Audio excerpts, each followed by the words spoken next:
জড়াই ধরতে পারে, ভুল বুঝাবুঝি যেন শেষ হয়ে যায়। কথা বলেন ঠিক কিনা? বান্দা বান্দাকে মিলানোর কাজ করবে, আল্লাহ সেটা থেকে গুনাহ মাফ করে দিবে। সুবহানাল্লাহ। আমি শুনি না, আরো জোরে বলেন। মিলে থাকেন, কেউ মিলে থাকতে না চাইলে তার আল্লাহরে সে জবাব দিবে। আপনার পক্ষ থেকে আপনি ক্লিয়ার থাকেন। মানুষের উপকার করবেন, থ্যাংক ইউ পাওয়ার আশা রাখবেন না, করতে থাকবেন। কেন? সে আপনার রবের বান্দা। আপনি বান্দার জন্য করবেন, ওই বান্দার আল্লাহ আপনার জন্য করবে। আমরা অনেক সময় বলি তার এত উপকার করছি, সে আমার সাথে ডাইরেক্ট চুকুলটাই ফেলছে। বা এটা দুনিয়ার নিয়ম। আল্লাহ তো এটাই বুঝাতে চায়, এটা দুনিয়া, এটা জান্নাত নয়। আল্লাহর কাছে সবসময় একটা ফরিয়াদ করবেন, আল্লাহ তুমি আমাকে যতদিন ইচ্ছা এই দুনিয়ায় রাখিও, কিন্তু সে থাকাটা যেন তোমার পছন্দের হয়।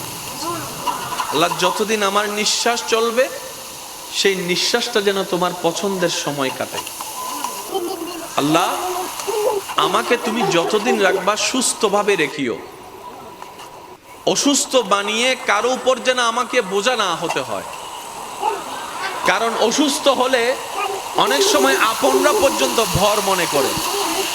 প্রস্রাব পায়খানা যখন অসুস্থতার কারণে বিছানায় করা লাগে, মানুষ ঘেন্না করে। এই ঘেন্নাটা দেখে রোগীরও নিজের অস্বস্তি বোধ হয়। কথা বলেন ঠিক কিনা?